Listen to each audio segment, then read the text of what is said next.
கர்த்தருடைய பரிசுத்த நாமத்திற்கு ஸ்தோத்திரம் உண்டாவதாக.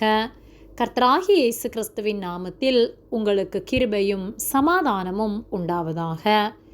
இந்த நாளுக்குரிய தியானத்திற்கான தேவ வார்த்தை லூக்கா அதிகாரம் 5 வசனம் 13.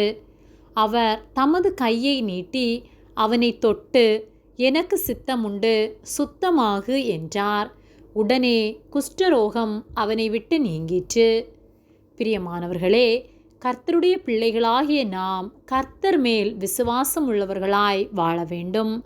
நம்மிடத்தில் இருக்கும் குறைகளை கர்த்தரிடத்தில் சொல்லும்போது கர்த்தர் அதை மாற்றி நம்முடைய குறைவுகளை அவருக்குள்ளாக நிறைவாக்கி நாம் பரிசுத்தமாய் வாழ நமக்கு உதவி செய்வார்.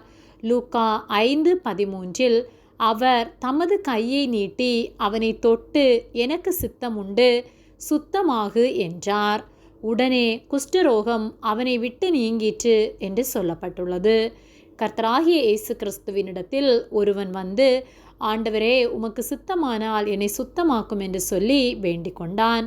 அப்பொழுது கர்த்தராகிய இயேசு கிறிஸ்து அவனை தொட்டு, எனக்கு சித்தமுண்டு, சுத்தமாகு என்று சொன்னபோது அவனுடைய குஷ்டரோகம் அவனை விட்டு நீங்கினது.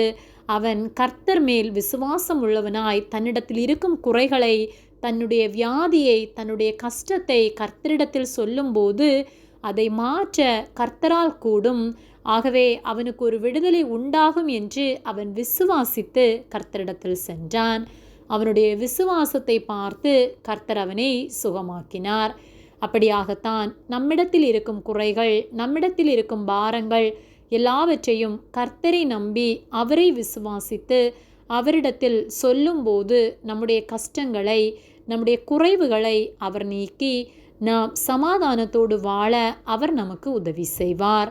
மார்க்கு 9:23 இயேசு அவனை நோக்கி, நீ விசுவாசிக்க கூடுமானால் ஆகும், விசுவாசிக்கிறவனுக்கு எல்லாம் கூடும் என்றார் என்று சொல்லப்பட்டுள்ளது. ஆகவே கர்த்தரை நாம் விசுவாசித்து அவரால் எல்லாவற்றையும் செய்ய வல்லமை உண்டு என்பதை நாம் விசுவாசிப்போமானால் நம்முடைய விசுவாசத்தின்படி நம் வாழ்வில் கர்த்தர் அற்புதம் செய்வார். ஆகவே கர்த்தரை விசுவாசிப்போம். என்ன பிரச்சனையானாலும் கர்த்தரையே நம்பி அவர் சமூகத்தில் காத்திருப்போம். நிச்சயமாக நம்முடைய கஷ்டத்தை மாற்றி நாம் சமாதானத்தோடு வாழ அவர் நமக்கு உதவி செய்வார். ஆமேன். ஜெபம். எங்களை அதிகமாக நேசித்து வழிநடத்தி வருகிற எங்கள் அன்பின் பரிசுத்த பிதாவே, இந்த நாளையும் நாங்கள் காணும்படியாக நீர் எங்களுக்கு ஜீவனை தந்த உம்முடைய அன்பிற்காக நன்றி செலுத்துகின்றோம். நாங்கள் தியானித்த வார்த்தையின்படியே உம்மையே விசுவாசித்து நாங்கள் எப்பொழுதும் உம்மை சார்ந்து உம்மை பற்றி கொண்டு வாழ நீர் உதவி செய்யும்படியாய் ஜெபிக்கின்றோம். எங்கள் கஷ்டங்களை நீர் மாற்றி சமாதானத்தை தருவதற்காக நன்றி செலுத்துகின்றோம். ஒவ்வொரு நாளும் நீர் எங்களோடு கூட இருந்து எங்களை கரம் பிடித்து நடத்தும்படியாய் ஜெபிக்கின்றோம். எங்களை உம்முடைய கரத்திலே ஒப்பு கொடுக்கின்றோம். இயேசுவின் நாமத்தில் ஜெபிக்கின்றோம் பிதாவே. ஆமேன். கர்த்தர் உங்களை ஆசீர்வதிப்பாராக.